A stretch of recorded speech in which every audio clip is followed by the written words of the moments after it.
बहुत ध्यान से सुनिएगा। धाम जाओ और धाम में जिस स्थान का दर्शन करो वहां की लीला का चिंतन करो। केवल ठाकुर जी का दर्शन करके संतुष्ट मत हो जाओ। अब आप वृंदावन गए, वृंदावन परिक्रमा में काली देह का दर्शन किया, भैया ये काली देह, तो आप ना सोचोगे बोले ठाकुर जी की गेंद गिर गई थी जमुना जी में तो ठाकुर जी कूद गए और कालिया नाग ऊपर आया, उसके फणों पर नृत्य करके ठाकुर जी ने उसको यहां से भगा दिया। अब यहां एक बात आती है, जयदेव महाप्रभु कहते हैं, बोले ठाकुर जी आप एक मुष्टिक प्रहार करते हैं और एक मुष्टिक प्रहार में अघासुर, बकासुर, धेनुकासुर इन सबका आप वध कर देते हैं। पूतना जैसी राक्षसी का आप केवल पयोधर पान करके वध कर देते हैं। अपनी इकन्नी उंगली के नख पर आप गिरिराज जी को धारण कर लेते हैं और इतना आपने नृत्य किया कालिया नाग के ऊपर, फिर भी वो मरा नहीं। क्यों? हमारे मन में कभी नहीं आई ये बात। कितना नृत्य किया। भागवत जी में वर्णन आता है कि चम चम चम चारण धारत, चम चम चम चारण धारत, बिम बिम बिम बिनती करत, बिम बिम बिम बिनती करत, नाग वधू तारी तांडव गति मुंडन पर, तांडव गति मुंडन पर, तांडव गति मुंडन पर, तांडव गति मुंडन पर, निरतत बनवारी तांडव गति मुंडन पर, तांडव। हमारे ब्रज में गाते हैं पद, चम चम चम चरण धरत। ठाकुर जी कैसे चरण धर रहे हैं? बोले कि 108 मुख हैं कालिया नाग के और वो जिस जीव को बाहर निकालता है। अब ठाकुर जी अभी 14वें नंबर वाले सिर के ऊपर हैं और उसने जीव निकाली 80 नंबर वाले की, तो ठाकुर जी सीधे वहां कूदते हैं। जिस जीव को निकालता उसी पर ठाकुर जी का दूसरा छोटे से कन्हैया, इतना विशाल कालिया नाग और इतनी द्रुत गति से ठाकुर जी उसके ऊपर नृत्य कर रहे हैं। और कहते हैं नृत्य करते करते ठाकुर जी ने जो जो जीव उसने निकाली वो जीव पकड़ ली ठाकुर जी ने। एक पकड़ी, दो पकड़ी, तीन पकड़ी, एक प्रकार से जैसे एक रथ हाँकने वाला रस्सी पकड़ लेता है, ऐसे ठाकुर जी ने समस्त जीव पकड़ ली कालिया नाग की। रक्त मंडित हो गया उसका मुख, लेकिन मरा नहीं। ठाकुर जी आपने कालिया नाग को क्यों नहीं मारा? और फिर जयदेव महाप्रभु कहते हैं जन रंजन ए। कालिया नाग पर जब ठाकुर जी नृत्य कर रहे थे तो जयदेव महाप्रभु कहते हैं कि यहां पर जनरंजन हो रहा था। जनरंजन मतलब सब खुश हो रहे थे। भागवत जी में तो कह रहे हैं सब रो रहे थे। यशोदा मैया रो रही है, सब ब्रजवासी रो रहे हैं, सब घबरा रहे हैं। बोले अरे लाला नीचे उतर जा, जी सांप है खा जाएगो। ठाकुर जी मेरे 2 संशय दूर करिए। बोले क्या? बोले पहला संशय तो ये कि कालिया नाग मरा क्यों नहीं इतना नृत्य करने के बाद भी, और दूसरी बात यहां किसका रंजन आप कर रहे थे? आहा। तब जयदेव महाप्रभु कहते हैं, बोले जय जय मेरे मन में एक कथा आई है। ठाकुर जी बोले कौन सी कथा? बोले मेरे मन में ऐसा भाव आया कि कालिया नाग पर नृत्य करने से 2 दिन पहले आप किशोरी जी से निकुंज में मिले थे और वहां आपने किशोरी जी से प्रार्थना करी थी, हे श्यामाजू आप बहुत बढ़िया नृत्य करो, मुंह को भी करनो सिखाए दो। तो किशोरी जी ने आपको 2 दिन पहले नृत्य करना सिखाया था। अब जब नृत्य सिखा देते हैं गुरुजन तो फिर कहते हैं करके दिखाओ। तो आपने कहा, बोले हे श्यामाजू यहां नहीं दिखाऊंगा। बोले तो कब दिखाओ? बोले सुंदर मंच मिलेगा वहां दिखाऊंगा। मंच मिलेंगे, देखवे वाले दृष्टा मिलेंगे, तब आपको नृत्य दिखाऊंगा।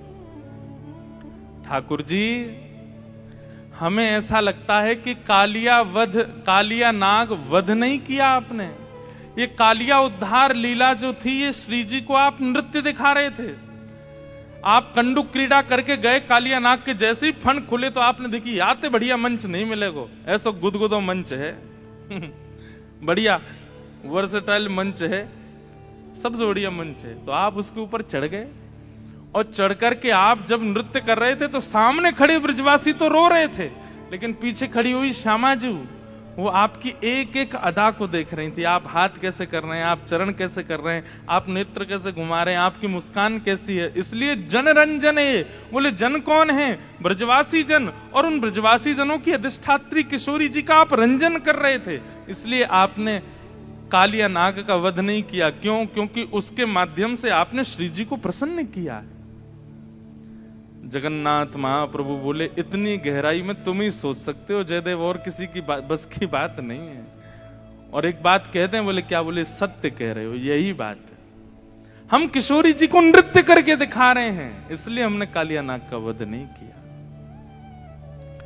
सामने खड़े हुए ब्रजवासी तो माध्यम हैं, पर वो नृत्य तो किशोरी जी के लिए। और भाई कोई राक्षस मिल गया, कोई दैत्य मिल गया, ठाकुर जी नाचेंगे वहां पे? नाचते थोड़ी युद्ध करते हैं, पर कालिया नाग पे नृत्य कर रहे हैं।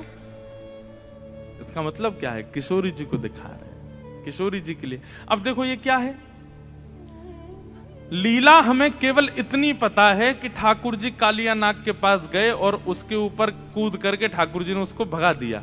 लेकिन अब इस लीला का विस्तार जयदेव महाप्रभु ने कर दिया। बोले असली बात तो ये है। ये कैसे हुआ? धाम जाओ और धाम में जिस स्थान पर बैठो वहां की जितनी आपको कथा पता है उतनी कथा चित्त में विराजमान करके अब उस लीला का चिंतन करो। और चिंतन करते हुए जब आप अनुसंधान करेंगे और चिंतन करेंगे तो क्या होगा? वो लीला जितनी पता है उससे अधिक आपको अनुभव होने लग जाएगी। तो धाम, लीला, और फिर धाम और लीला के दोनों के संबंध से तीसरा क्या प्राप्त होगा? बोले रूप, ठाकुर जी का रूप, तीनों प्राप्त हो जाएंगे। वज्रनाभ, तुम्हारे लिए अब यही उपदेश है क्या कि तुम जाओ और ब्रजमंडल में मैं तुम्हें बताऊंगा कहां राधा कुंड है, कहां कृष्ण कुंड है, कहां ठाकुर जी की खिरक है, कहां नंदगांव है, कहां बरसाना है, कहां कोकिलावन है, कहां वंशीवट है, कहां केसी घाट है। ये सब मैं तुम्हें बताऊंगा। तुम बस उन जगह पर जाना और जाकर के सुंदर भगवान की लीला कथामृत चिंतन करके उस स्थान का उद्धार, उस स्थान का पुनरावृत्ति करना, उसका पुनः खोज करना। धाम, लीला, इन दोनों का तुम चिंतन करना, तुम्हारे मानसी में रूप दिखने लगेगा। फिर तुम नहीं कहोगे कि इस ब्रज में कोई नहीं है, तुमको जहां देखोगे वहां लीलाओं का अनुभव होने लग जाएगा। अब वज्रनाभ के पास तो एक बाधा थी, क्या? कि वज्रनाभ के लिए व्रज प्रकट नहीं है, उसको सांडिल्य मुनि से आज्ञा लेकर के जाना है और जाकर के फिर अनुभव करना है। पर हमारे लिए तो व्रज प्रकट है, हमें पता है राधा कुंड कहां है, हमें पता है कृष्ण कुंड कहां है, हमें पता है केसी घाट कहां है, हमें पता है वंशीवट कहां है, हमें पता है सेवा कुंज कहां है, पर वज्रनाभ को नहीं पता। तो सांडिल्य मुनि बैठ करके उसको कथा सुना रहे हैं और कथा सुनाते हुए फिर उसको सब बता रहे हैं, वहां केसी घाट है, वहां पर वंशीवट है, उधर कृष्ण कुंड है, उधर श्याम कुंड है, इधर ये स्थान है, इधर ये स्थान, यहां पे ये लीला हुई, यहां पे ये लीला हुई। सीधी बात, भगवान का अनुभव करना है, भगवान की लीला को प्रेम दृष्टि से देखना है, तो उसके लिए सबसे पहले धाम और धाम में जाकर के लीला का स्मरण करना पड़ेगा, तभी हो पाएगा।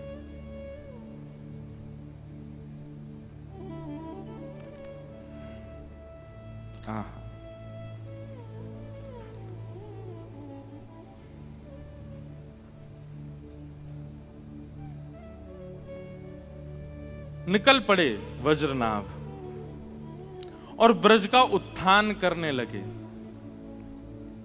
जो भगवान कृष्ण के जाने के बाद व्रज पूरा वनमय हो गया था, उस वन को अब उत्थान करके उसको व्यवस्थित करने लगे वज्रनाभ। लीलाएं सुनते हैं और सुनकर के फिर जाते हैं, उस स्थान को खोजते हैं, उसको प्रकट करते हैं। व्रज को 2 बार प्रकट किया गया है बंधुओं कलिकाल में, बहुत ध्यान से सुनिएगा। पहले तो भगवान के परपौत्र वज्रनाभ ने किया, उसके बाद व्रज पुनः अपने आप को ढक लेता है, उसके बाद उस व्रज को प्रकट रूप सनातन गोस्वामी, स्वामी श्री हरदास जी महाराज, हितरवंश महाप्रभु आदि आदि आचार्यों ने फिर से किया।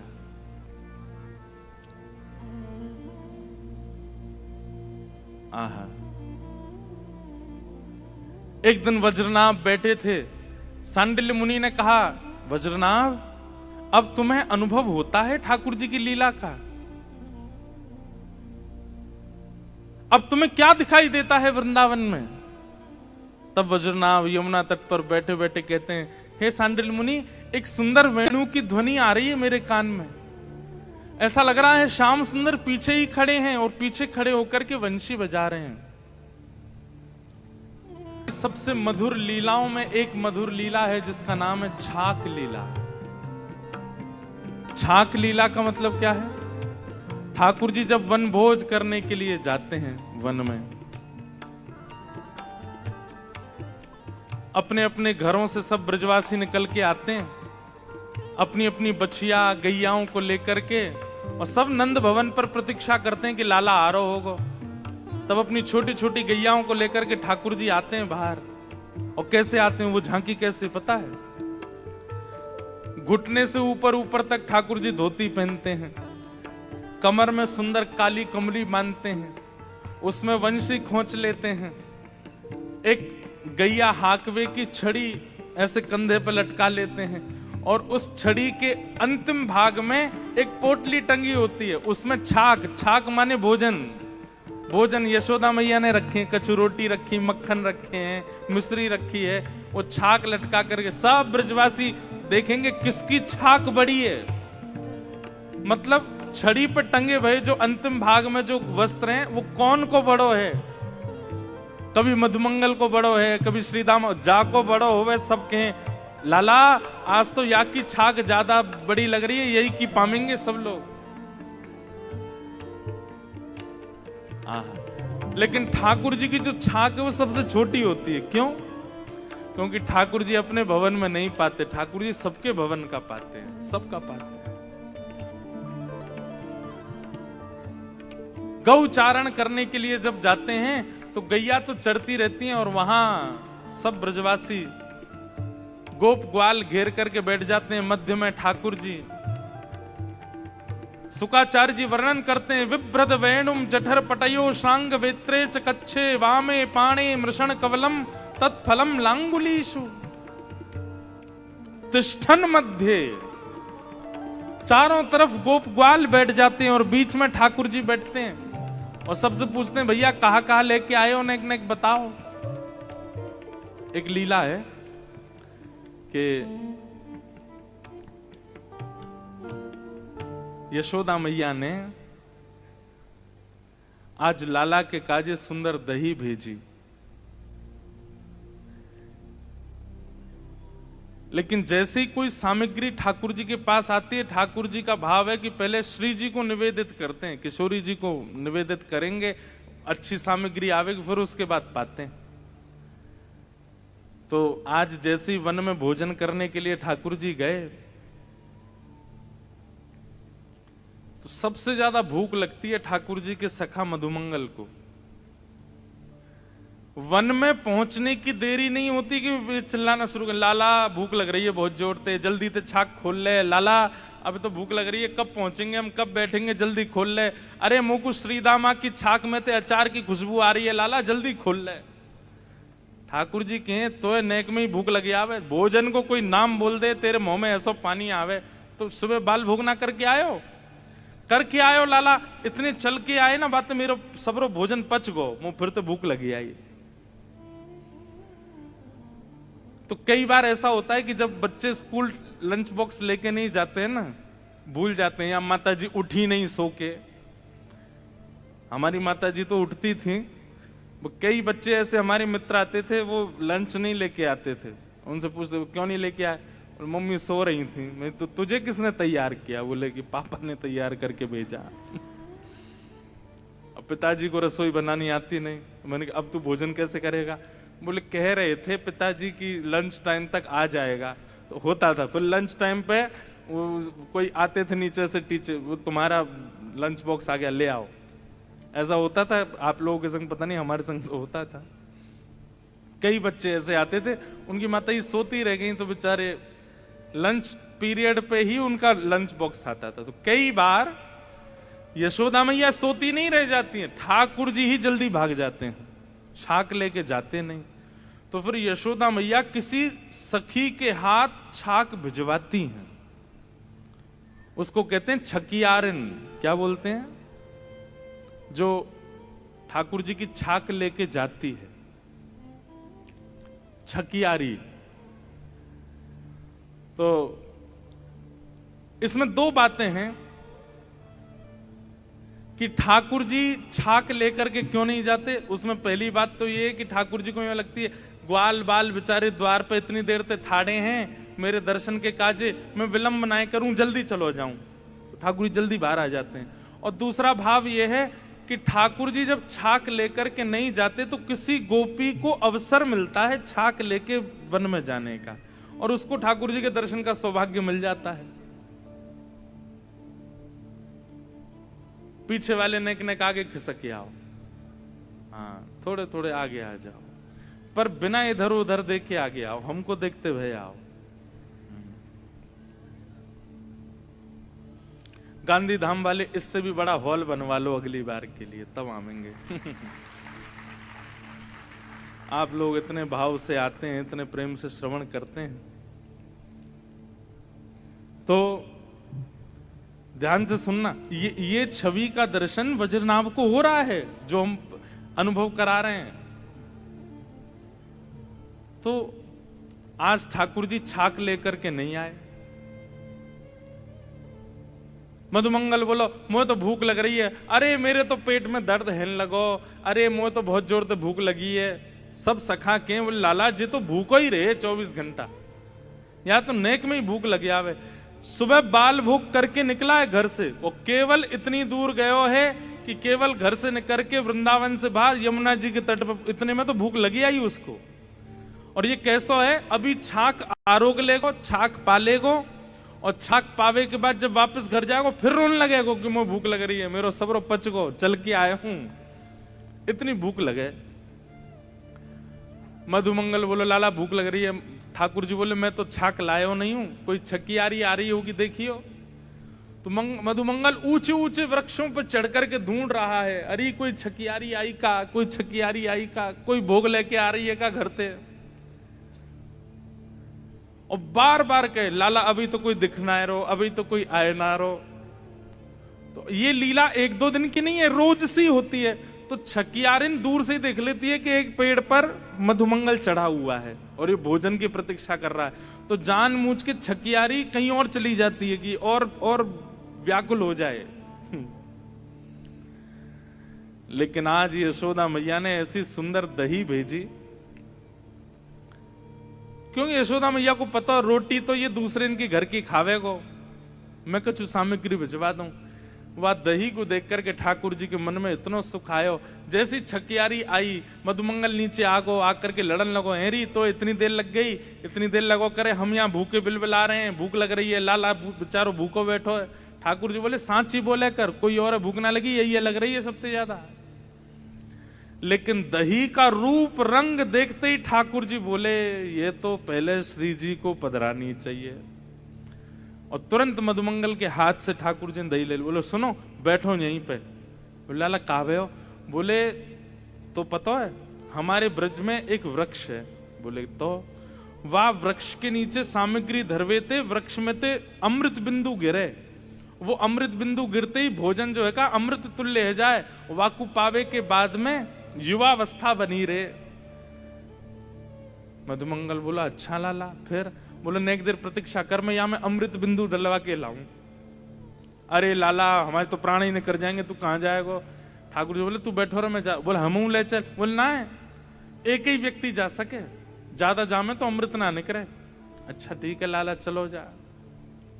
ठाकुर जी लेकर के दही सीधे पहुंचते हैं गिरिराज जी, और गिरिराज जी में जाकर के श्री जी को पवाते हैं, श्री जी के संग छाक लीला करते हैं। ठाकुर जी कुंज और निकुंज दोनों में एक साथ लीला कर लेते हैं। जहां ग्वाल बाल है ये कुंज है, और जहां श्री जी है वो निकुंज है। भैया कोई चिल्ला करके मत बोलो, पीछे से कथा चल रही है ना, धीमे धीमे बोलो। सब लोग इधर देखो। श्री जी को जाके पवा दी, श्री जी ने खूब प्रेम से पाई, और जब श्री जी ने भोग लगाया ठाकुर जी बोले अब दे दो, अब लेके जाऊं या है। और जैसे ही आए वापस आकर के सब ग्वाल बाल मचल रहे हैं, बोले लाला भूख लग रही है जल्दी बैठ जा आए के। ठाकुर जी बीच में बैठ गए, चारों तरफ ग्वाल बाल सबको प्रेम से पवा रहे हैं ठाकुर जी। तो हमारे अष्ट सखा गाते हैं, आज दधी मीठो मदन गोपाल, ऐसो दही हम कबहू न चाखो, सुन गोकुल के नाथ। लाला सांची कह रो तू हम बढ़िया वारो अमृत दिलवा के लायो है, ऐसो मीठो तो हमें कभी मिलो ही नहीं है। क्यों? श्री जी का अधरामृत है। आज ठाकुर जी इतने प्रसन्न हो गए कि ये मधुर सामग्री लाकर के देने वाली वो छकियारिन कौन सी है, उसको ढूंढो, क्योंकि उसने श्री जी के अधर से हमारे छाक को पहुंचवा दिया। आज उसको इनाम मिलना चाहिए। तो ठाकुर जी जब लौट करके आए हैं तो उस छकियारिन को ढूंढ रहे हैं। यशोदा मैया से कह रहे, मैया आज तेने कौन सी गोपी भेजी छाक लेके? तो मैया बता रही है वो गोपी। तो ठाकुर जी उसके घर गए, और जैसे ही उसके घर गए हैं वज्रनाभ इस लीला का दर्शन कर रहे हैं। हाँ, सावर सखी बड़ी बड़ भागनी, सावर सखी बड़ी बड़ भागनी, सावर सखी बड़ी बड़ भागनी, सावर सखी बड़ी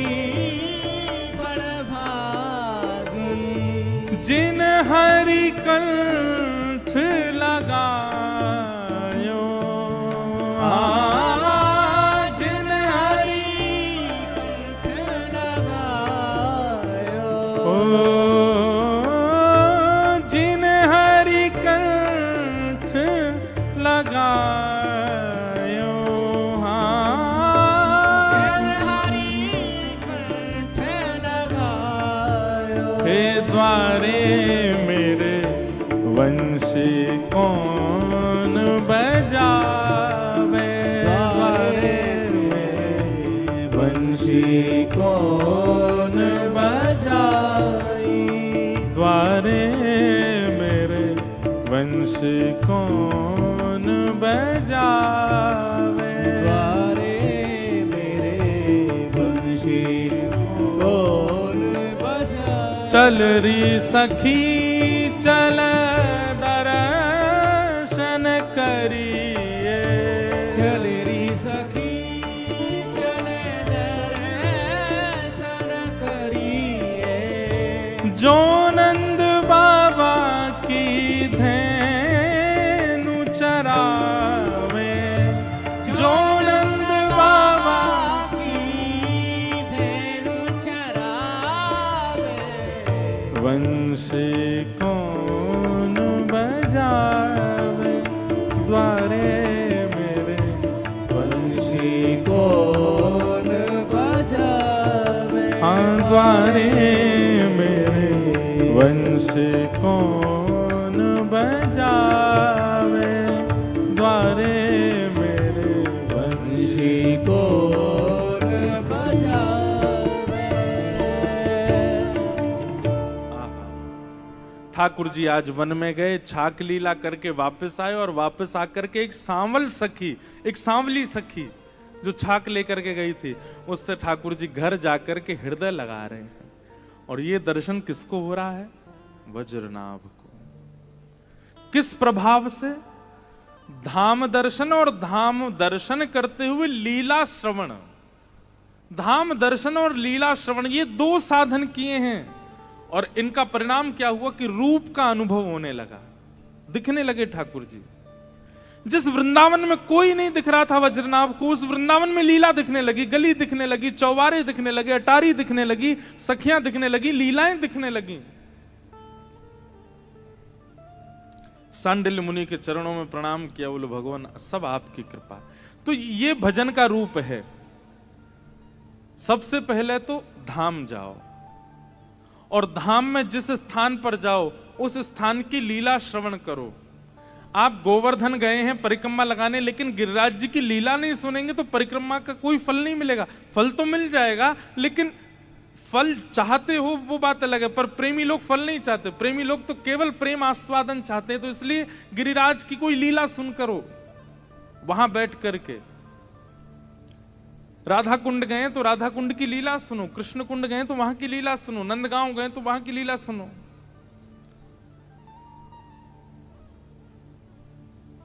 अब एक गांव है हमारे ब्रज में पैठा, उस जगह का नाम पैठा।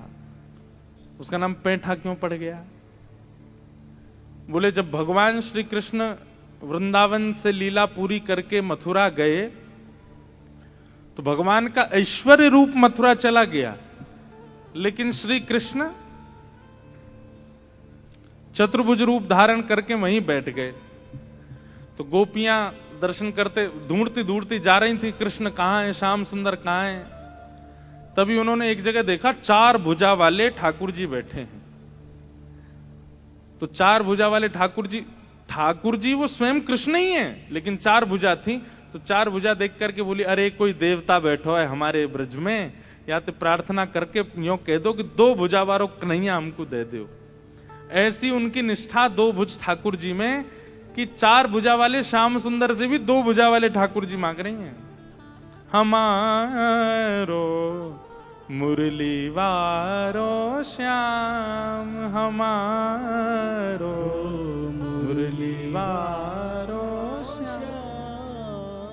चतुर्भुज भगवान बोले मैं ही हूं श्याम सुंदर। तो गोपी कह रही आप नहीं हो। विनवंशी वनमाल कंठिका नहीं पहचानत नाम। अरे 2 भुजा वाले और बिना वंशी के हम पहचाने ही ना ये कौन है। हमारो कन्हैया तो 2 भुजा वारो। तो ये गोपियां रोज जाती थी कहां?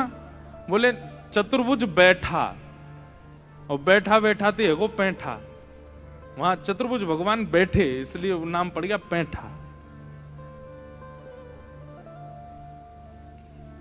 अब लीला धाम पर जाकर के जब चिंतन करोगे और नेत्र बंद करके उसका खूब निरध्यासन करोगे तो धीरे धीरे धीरे धीरे धीरे धीरे क्या होगा, उस लीला में विस्तार दिखने लगेगा। और ऐसा भी हो सकता है कि आप किसी तीर्थ में जाओ, वहां की कथा ना पता हो, लेकिन आपके पहुंचते ही वहां की कथा अपने आप आपके चित्त में आने लग जाएगी, अपने आप जागृत होने लग जाएगी।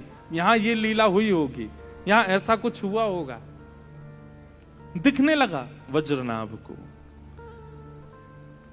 लेकिन वज्रनाभ, सांडिल्य मुनि बोले अब तुम प्रसन्न हो, अब तुम खुश हो, अब दूसरा काम और करो वज्रनाभ। बोले क्या? अब तुमने ब्रज के धामों का तो उत्थान कर दिया, ब्रज में लीला स्थलियों को तो खोज लिया, अब ब्रज में लोगों को लाओ जो ऐसे रसिक प्रेमी हों, जो ब्रजवासियों के वंशधर हों, उन सबको ब्रज में ला ला के विराजमान करो। लेकिन वज्रनाभ ने कहा कि भगवान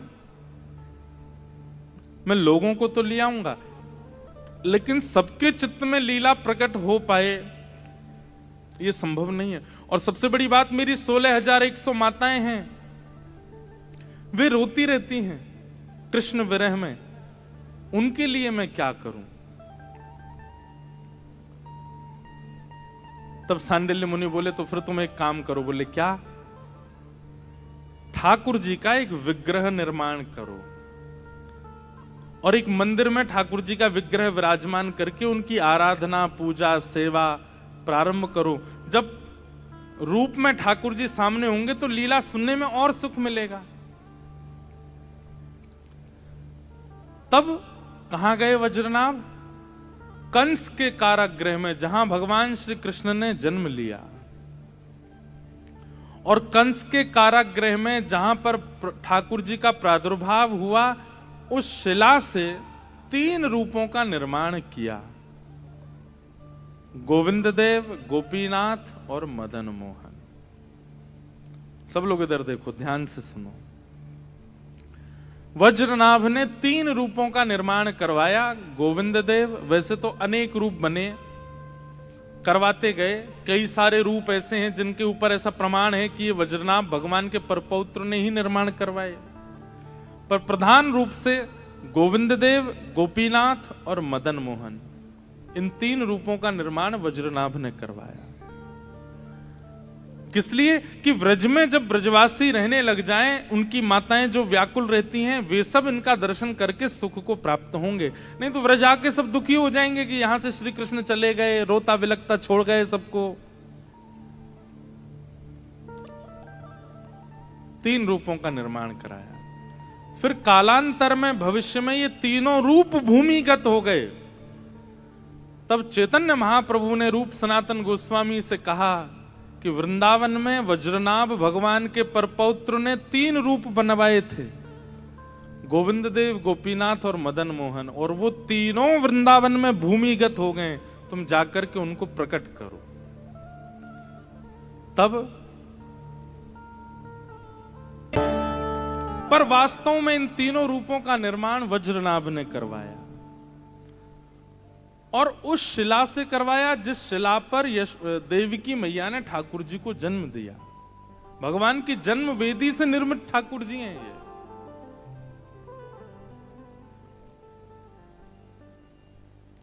लेकिन वास्तव में इनका निर्माण वज्रनाभ ने किया। तो देखो, धाम में लीला श्रवण और फिर लीला का अनुसरण, और उससे क्या प्राप्त हुआ? रूप की प्राप्ति हो गई। क्योंकि अभी कलिकाल में जब तक धाम, लीला, रूप तीनों नहीं आएंगे चित्त में, तब तक नाम फल प्रदायक नहीं होगा। तब तक नाम आप कितना भी जपते रहो, उस नाम से लाभ नहीं होगा। नाम से लाभ तो तभी होगा जब ये द्वापर में, ये त्रेता में, ये सतयुग में संभव था कि ठाकुर जी का नाम प्रथम ले लिया गया और फिर उसके बाद लीला प्रकट हो गई, धाम प्रकट हो गया, आदि आदि। पर अभी समय बदल गया। अभी पहले धाम, लीला, रूप, उसके बाद नाम।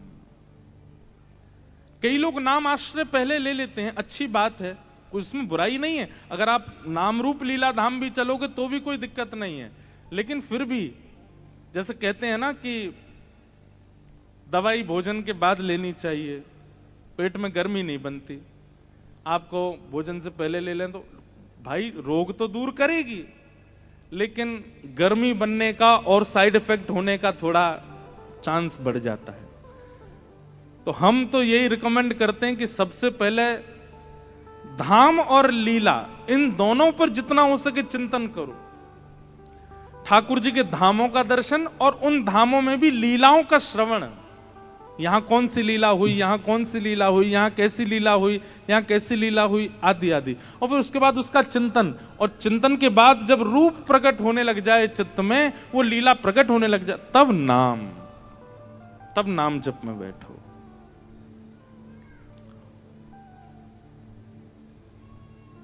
वज्रनाभ को लीलाएं दिखने लगी, अब रूप भी प्रकट कर दिया। अब वज्रनाभ एकांत में यमुना जी के तट पर बैठ करके खूब नाम करते हैं। लेकिन जो 16,100 माताएं साथ में आई थीं द्वारिका से, वे अभी भी विचलित हैं। उनका कल्याण कैसे हो? तब वे 16,100 माताएं एक दिन मन में बात करती हैं कि हमारी जो 8 बड़ी बहनें थीं, मतलब भगवान की 16,108 पत्नियां हैं,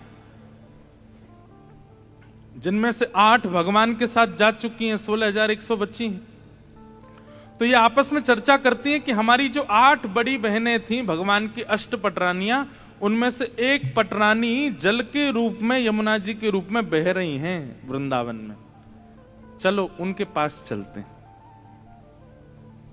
और तब भगवान की 16,100 राजकुमारियां यमुना तट पर जाती हैं।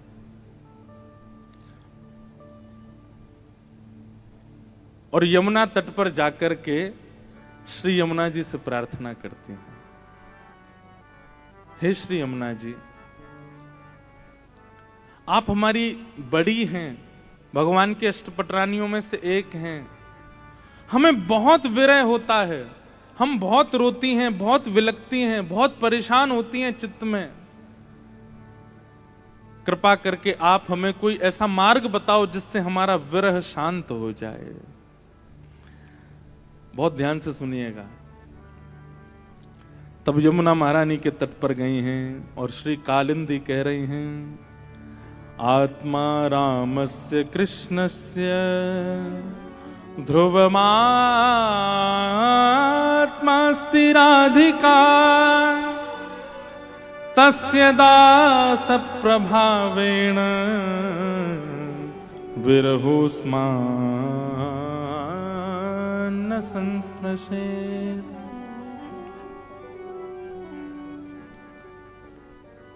बहुत ध्यान से सुन।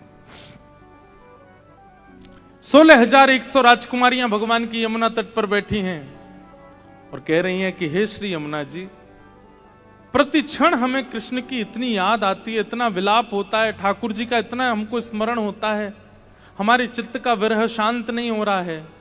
कृपा करके आप हमें कोई मार्ग बताइए। हम धाम तो आ गए, हम वृंदावन तो आ गए हैं, लेकिन हमारे मन को चैन नहीं मिल रहा है। इतने में ही श्री यमुना जी प्रकट हो गई। और कैसे प्रकट हुई पता है? आंखों में काजल लगा है, मुख पे लालिमा लगी है, गले में सुंदर हार पहन रखे हैं और यहां पर सौभाग्य सिंदूर लगा रखा है, सुंदर लाल चुनरी ओढ़ रखी है, सुंदर आभूषण देख करके ये 16,100 राजकुमारियां बोली, हमने अपना स्वरूप परिवर्तित कर दिया क्योंकि श्री कृष्ण लीला पूरी करके चले गए और आप अभी भी सौभाग्य चिन्ह धारण करके खड़ी हो। आपके मुखमंडल पर यह प्रसन्नता, आपके चित्त की यह प्रसन्नता ऐसा प्रतीत कराती है कि श्री कृष्ण आपसे दूर नहीं हुए। अरे वो पूरी लीला करके चले गए हैं और आप ऐसे सजधज के घूम रही हो। यमुना जी बोली, कहां गए श्री कृष्ण? बोले वो लीला पूरी करके चले गए।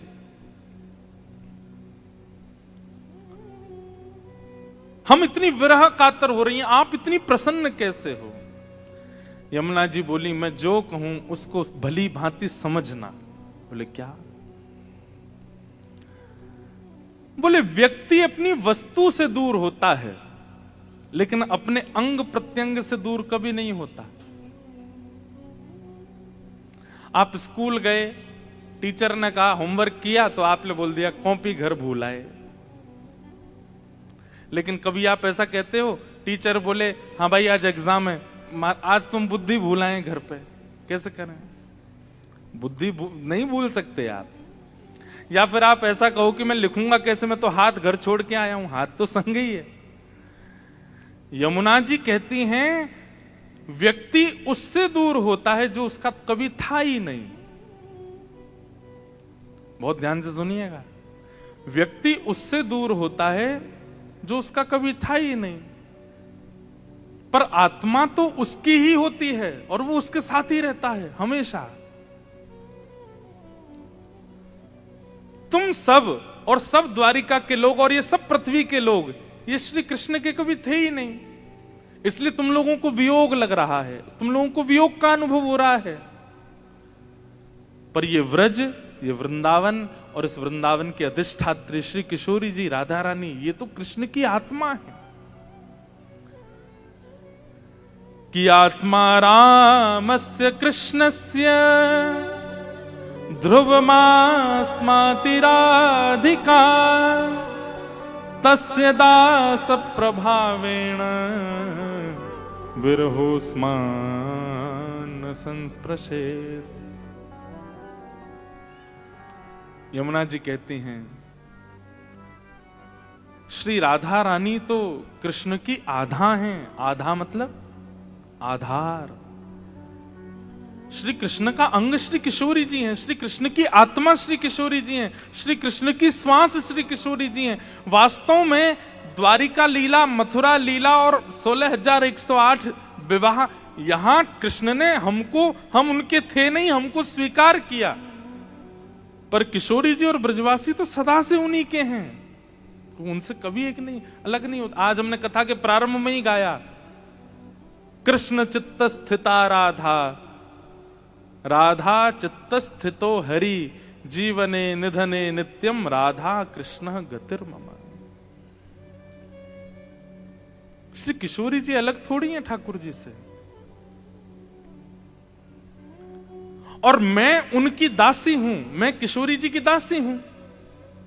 और उनके दासत्व का यह प्रभाव है कि विरहोस्मान न संस्पृशेत, मुझे विरह नहीं होता, मुझे व्याकुलता नहीं होती। और व्याकुल विरही वो होता है जिसकी वस्तु खो जाए, और प्रसन्न वो होता है जिसकी वस्तु साथ रहे। मैं किशोरी जी की दासत्व में रहती हूं, और किशोरी जी के दासत्व में रहने के कारण मुझे श्री कृष्ण हमेशा समीप दिखते हैं। और जब मेरे प्रियतम मेरे समीप हैं तो मैं सौभाग्य क्यों ना धारण करूं, मैं श्रृंगार क्यों ना करूं।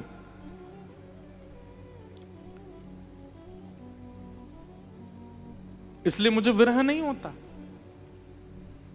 और मैं आप लोगों से भी यही निवेदन करूंगी, आप 16,100 अब ब्रज वृंदावन आ गई हो, अब श्री किशोरी जी की शरण ग्रहण कर लो। अब ठाकुर जी को मत ढूंढो। द्वारिका में ठाकुर जी को ढूंढना था, गुजरात में ठाकुर जी को ढूंढना था, कुरुक्षेत्र में ठाकुर जी को ढूंढना था, महाभारत में श्री कृष्ण को ढूंढना था। अब ब्रज वृंदावन आ गए हो, अब तो किशोरी जी की शरण में जाओ। तस्य दास प्रभावेण विरहोस्मान न संस्पृशेत, उनके दासत्व से तुम्हारे चित्त का विरह शांत हो जाएगा।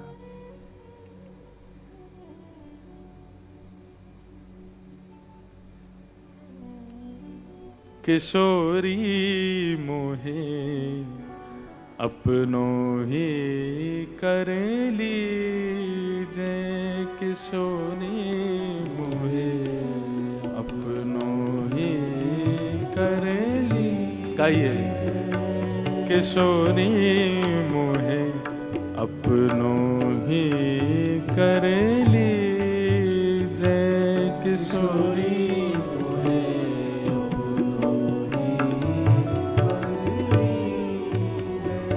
अरे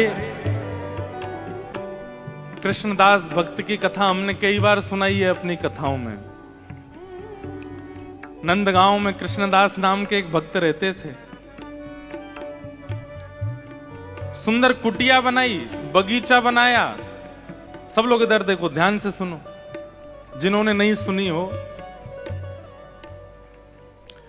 नित्य नंदगांव में रहते थे,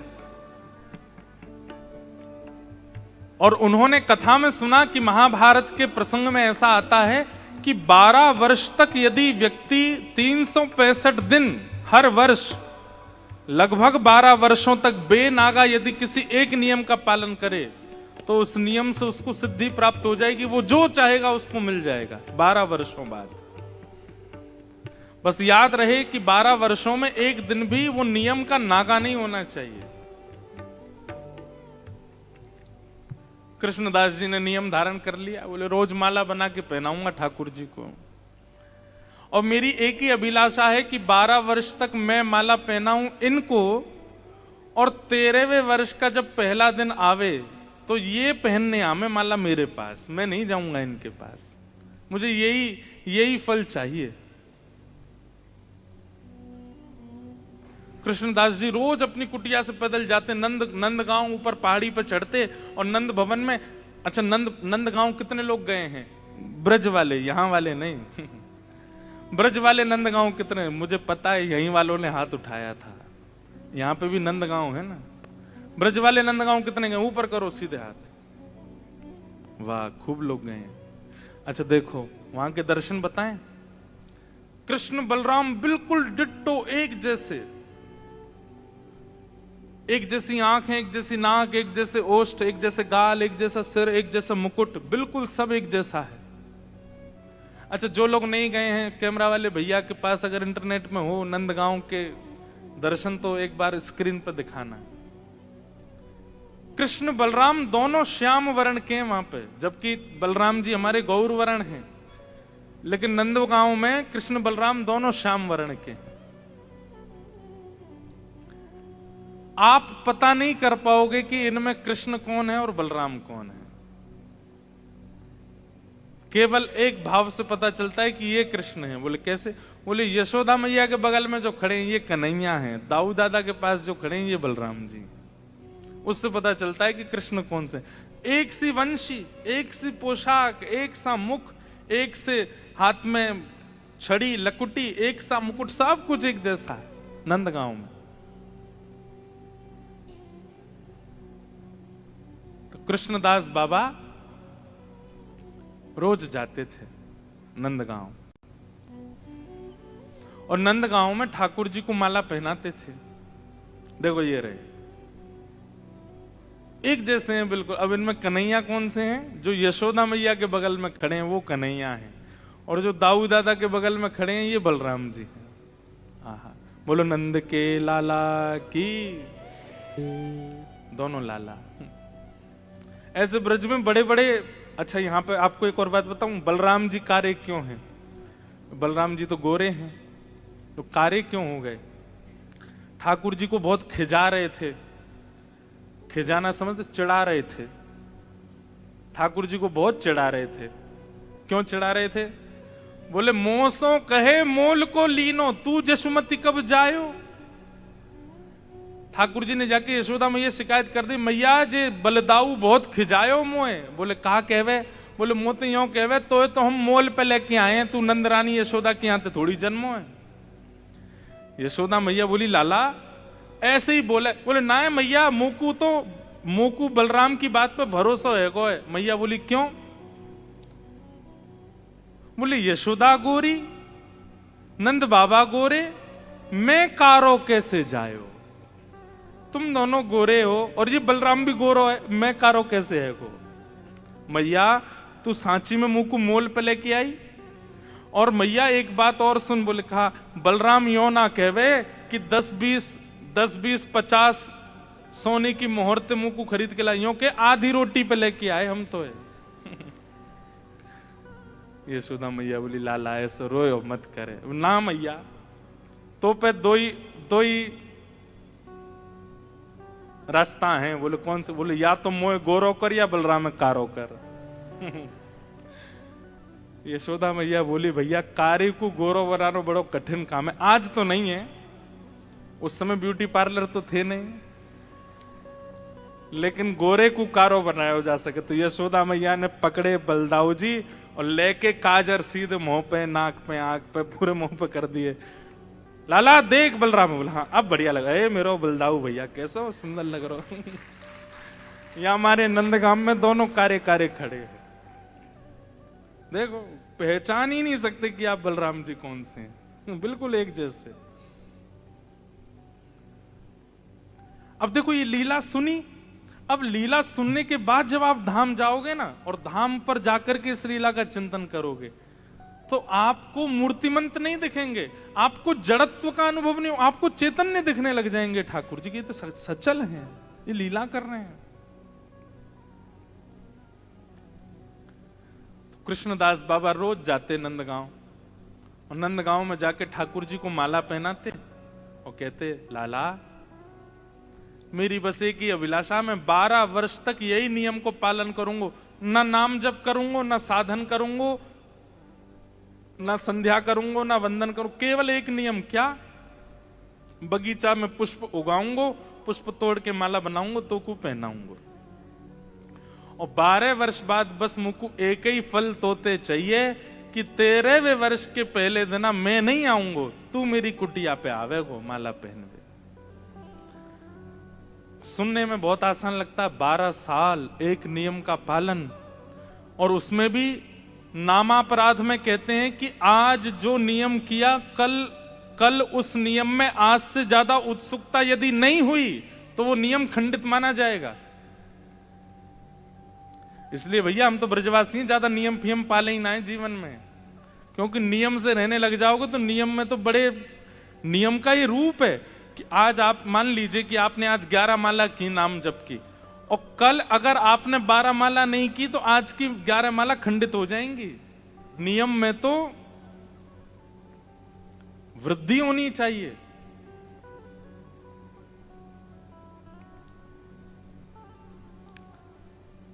तो कृष्णदास बाबा रोज जाते, माला पहनाते और ठाकुर जी कान में कहते 5 साल है गए, 5.5 वर्ष है गए, अब तो लाला 8 वर्ष है गए, 9 वर्ष है गए, 10 वर्ष है गए। इस बीच में कितने बीमार कृष्णदास बाबा पड़े, कितनी बार उनके पैरों में छाले पड़े, धूप होती, ताप होता, बारिश होती, कितनी विपत्तियां आती, लेकिन वो ठाकुर जी की सेवा को छोड़ते नहीं, ठाकुर जी की सेवा को विश्राम नहीं देते।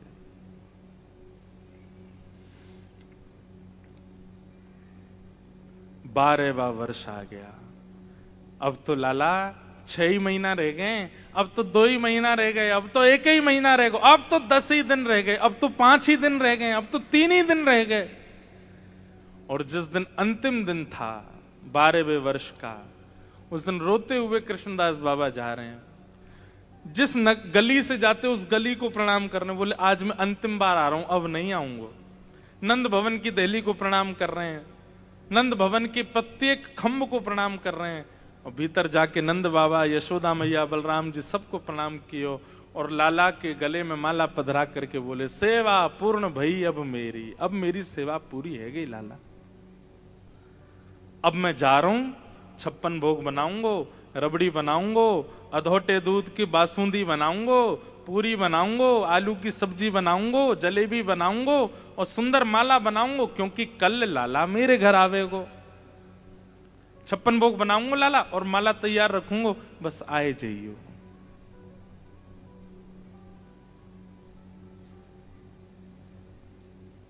कह करके चले गए, भावुक हो गए कृष्णदास बाबा। लौट करके अपनी कुटिया पर आए, खूब सुंदर रज रज के 56 भोग बनाए हैं, अपने 12 साल की सेवा की स्मृति महोत्सव मना रहे हैं, आनंद में नाचते नाचते, कभी खीर बना रहे हैं, कभी कल तो मेरे घर ठाकुर जी आएंगे।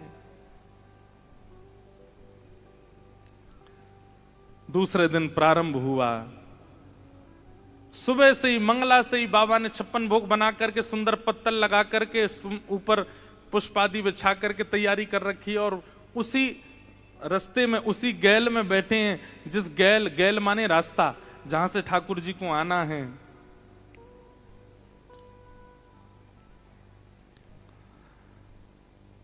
सुबह से मंगला से श्रृंगार तक की स्थिति आ गई। आज के अनुभव से बताएं तो 9 बज गए, लेकिन ठाकुर जी नहीं आए। राजभोग का समय हो गया, लेकिन ठाकुर जी नहीं आए, मतलब आज के 12 साढ़े 12 बज गए, नहीं आए। कृष्णदास बाबा कह रहे हैं अभी राजभोग आरोगों को अब आमेंगे, अब गैया चरावे निकलेंगे, अब आमेंगे। आज के समय के अनुसार 4 बज गए शाम के, लेकिन ठाकुर जी नहीं आए। बोले गैया चरा के लौटेंगे, अब आमेंगे। शाम के 6 बज गए, ठाकुर जी नहीं आए। गौधूली बेला निकल गई, ठाकुर जी की आरती होने लगी मंदिर में। बोले है सके लाला रात को भोजन करके और सब नंद बाबा आदि सब सो जाएंगे, तब आवेंगे। मंदिर के शयन हो गए, ठाकुर जी नहीं आए। अर्धरात्रि का समय हो गया, ठाकुर जी आए ही नहीं। और जब ठाकुर जी नहीं आए, 13वें वर्ष का पहला दिन निकल रहा है, विश्राम होने वाला है, 24 घंटे पूरे होने वाले हैं। कृष्णदास बाबा बोले गलती मेरी है। अरे इतनी कथान में सुनी मैंने कि ये तो छलिया है, ये तो कपटी है, ये तो वचन को पक्को नहीं है, फिर भी या के भरोसे बैठो रहे हो, मैं आश लगाए बैठो रहे हो कि आवेगो आवेगो। अरे या की आश लगाए बैठी रही यशोदा मैया, या की आश लगाए बैठी रही सब ब्रज की गोपी, परसों की कह के गए हो, आए हो नहीं लौट करके। और मैं जानते भय भी कि ये विश्वास को पात्र नहीं है, या के काज प्रतीक्षा कर रहा हूं। सारे 56 भोग बाहर निकाल लिए, पोटली बना करके रख ली, अपनी पूरी कुटिया तोड़ दी बाबा ने। बोले अब नहीं रहूंगा यहां पे। एक बांस लेकर के आए, ऊपर से सब छप्पर उड़ा दी, दीवारें गेड़ दी, जो बगीचा पूरा बनाया था पुष्पों का, पूरा बगीचा उजाड़ दिया। बोले 12 वर्ष कहीं और चले गए होते, कोई और की कृपा हम पे हो गई होती, पर या छलिया टेढ़ी टांग वारी के चरणन में बैठे रहे विश्वास करके, ये जानते भाई कि विश्वास तोड़े हमेशा, फिर भी बैठे रहे। अब नहीं रहूंगा यहां पे, पर जाऊं कहां?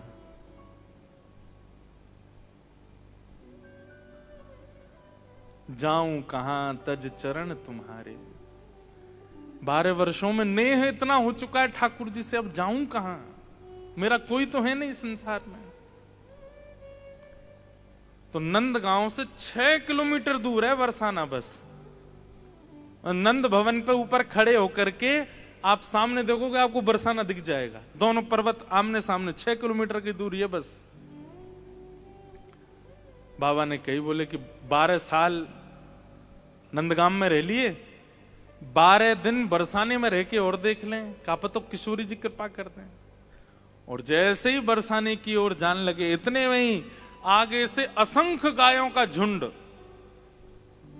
बाबा बोले, भैया इतनी आधी रात है गई, ये कौन की गैया आ रही है इतनी? और गैया चलती जा रही हैं, चलती जा रही हैं, चलती जा रही हैं। 1 मिनट है गो, 10 मिनट है गए, 15 मिनट है गए, 20 मिनट, 1 घंटा है गए, गैया खत्म ही नहीं है रही, चलती जा रही हैं। इतनी गैया? बोले, भैया गैया आ रही है कि सुनामी आ रही है? इतनी गैया? इतने में पीछे एक ग्वारिया, बढ़िया सुंदर, दोनों छड़ीन पे हाथ टांगे, मचल तो भयो आरो है। बाबा ने कही, ओ भैया ग्वारिया ने सुनियो। हाँ बाबा, कहा बात है? कौन की गैया है भैया ये? वही तो नंद भवन की गैया है। बोले, इतनी रात? बोले, पूरे दिन चरे ना, रात में ही लौट। 9 लाख हैं गैया। बोले, अच्छा, कब तक निकलेंगी गैलते? बोले, अभी तो बाबा 2-4 घंटा लग जाएंगे, बहुत सारी हैं, 9 लाख हैं, यहीं बैठ जाओ थोड़ी देर। बाबा बैठ गए। बोले, सुबह तो हमने तो कुछ खाया भी नहीं, भूखे प्यासे बैठे हैं। ग्वारिया बोले, बाबा ये पोटली में तो सुगंधी सी आ रही है देसी घी की, या खोल ले हो, न तुम पा लो न हमू दे दो। बाबा ने जैसी पोटली खोली, बैठ करके पान लगे।